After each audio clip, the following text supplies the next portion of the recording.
All right, so you sent in this recipe for Authentic Limoncello Tiramisu, and wow, uh, Yeah. it's really got me intrigued.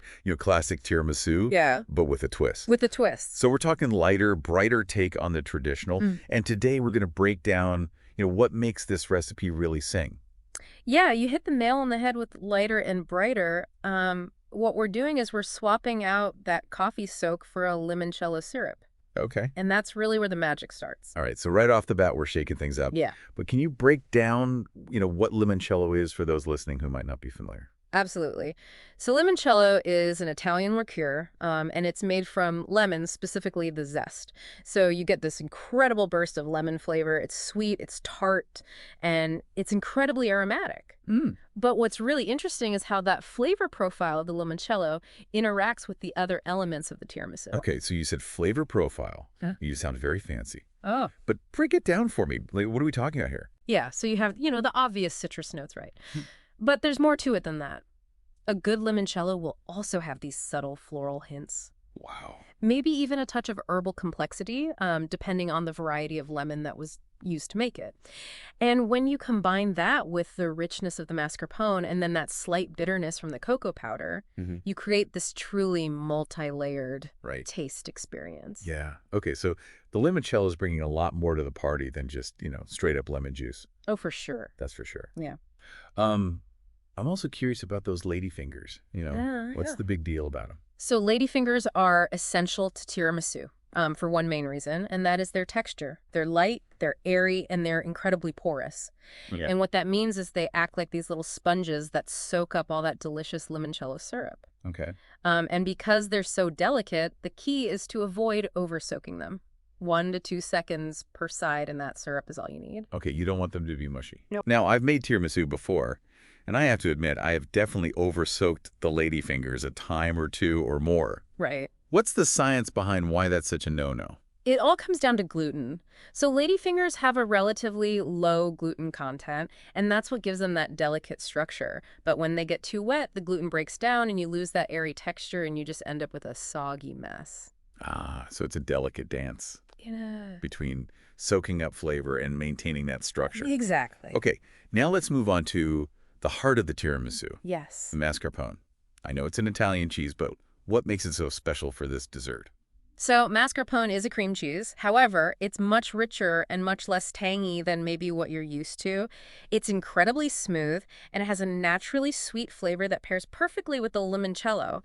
And we whip it with heavy cream and powdered sugar to lighten it up and add just a touch more sweetness. I once tried making tiramisu with regular cream cheese Oh, no. because I couldn't find mascarpone, and let's Yeah. just say it was not my finest moment in the kitchen. I can imagine. So for those who might be tempted to go the shortcut route, Hmm. what's the biggest difference they're going to notice? Texture primarily. So regular cream cheese has a higher moisture content Okay. and a denser texture, so it won't whip up as light and airy as mascarpone, and the flavor just won't be the same.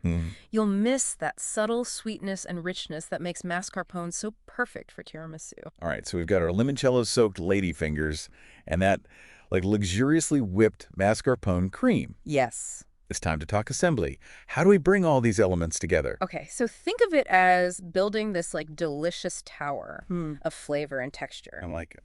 So you start with a layer of those soaked ladyfingers at the bottom of your dish. Okay.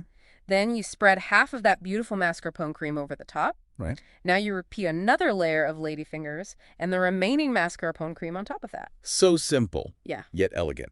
I can already picture those beautiful layers. Yeah. But I know tiramisu isn't just about, immediate gratification. Right. Patience is a virtue. Absolutely. Once you've assembled your tiramisu, it needs a good long chill, at least 4 hours, preferably overnight. Okay. This allows the flavors to meld and the tiramisu to set properly. So I got to ask, what's happening on a molecular level during that chilling time? Why is it so crucial? So it's all about diffusion. Okay. So the liquid from the limoncello syrup is slowly migrating from those ladyfingers into the mascarpone cream. Oh. And that's distributing that bright citrusy flavor throughout the entire dessert. At the same time, the mascarpone is creating a firm yet velvety texture. That's fascinating. Yeah. So it's not just about letting the flavors hang out. There's actual science at work. Exactly. Okay. Let's talk presentation. The recipe mentions some garnishes. Yes. Are we just trying to be fancy here, or do they actually serve a purpose? So garnishes are never just about being fancy. They should enhance both the visual appeal and the overall taste experience. So fresh mint leaves will add this refreshing herbal note Anyway, that cuts through the richness of the mascarpone. Lemon wedges provide an extra burst of citrus, and then a dusting of cocoa powder contributes a touch of bitterness to balance out the sweetness. I'm a big believer in the power of a good garnish. It's like putting the finishing touches on a work of art. Absolutely. Speaking of art, I once saw a tiramisu that was decorated with these intricate chocolate curls. Ooh. Is there a limit to how creative you can get with decorating a tiramisu? I love that you brought that up. The beauty of tiramisu is its versatility. Right. So don't be afraid to experiment with different garnishes and presentations. You can get creative with chocolate, fresh fruit, even edible flowers. Wow. Just let your imagination run wild. I love it. Okay, so we've covered the ingredients, the techniques, Yep. the science behind the chill time, Right. and we even got a little artistic with the garnishes. What's the big takeaway here? What makes this recipe stand out from, a basic tiramisu?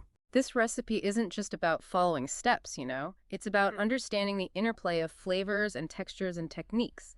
By using limoncello instead of coffee, we've created a lighter, brighter, and more refreshing take on this classic dessert. And by understanding the why behind each step, you're empowered to adapt and create your own variations. Okay, you've officially convinced me. I'm ditching the coffee, and I am embracing the limoncello. Before we send our listeners off on their own tiramisu adventure, we need to address one more thing, the recipe itself. Right, you can find the full recipe for this authentic limoncello tiramisu, along with a whole collection of other inspiring recipes on our blog. Just head over to www.forkandfry.com and you'll be on your way to tiramisu heaven in no time. Talking about all these incredible flavors and techniques, you got my, Yeah. creative juices flowing. Yeah? What other liqueurs or flavor combinations do you think would work well in a tiramisu? Ooh, that's a fun question. I think orange cello would be a delightful twist. Oh, yeah. It has that same bright citrus flavor as limoncello, but with a slightly different profile, maybe even a blood orange cello Okay. for like a deeper, more complex citrus note. Ooh, I love that idea. And blood orange would add such a gorgeous color to the tiramisu, too. Yes. And speaking of color, what about incorporating some fresh berries into the mix? Oh, berries would be fantastic. You could make a strawberry or raspberry syrup to soak the ladyfingers in, or even layer some fresh berries between the mascarpone cream. Okay. Just imagine that burst of juicy sweetness with each bite. Now, I know you're a big proponent of letting the tiramisu chill overnight, Yes. but I'm curious, if someone's in a time crunch, is there a minimum amount of chill time that's absolutely essential? I'd say at least 4 hours is crucial for those flavors to really meld and the texture to set properly. Okay. You could get away with 2 to 3 hours in a pinch, but overnight is always best. Patience is a virtue, especially when it comes to tiramisu. Yes. Okay, so before we wrap things up, I want to encourage all our listeners to head over to www.forkandfry.com Yes. and check out the full recipe for this authentic limoncello tiramisu. You'll also find tons of other amazing recipes and culinary inspiration on the blog. Absolutely. And we'd love to hear from you. Yes. Share your tiramisu creations on social media and tag us.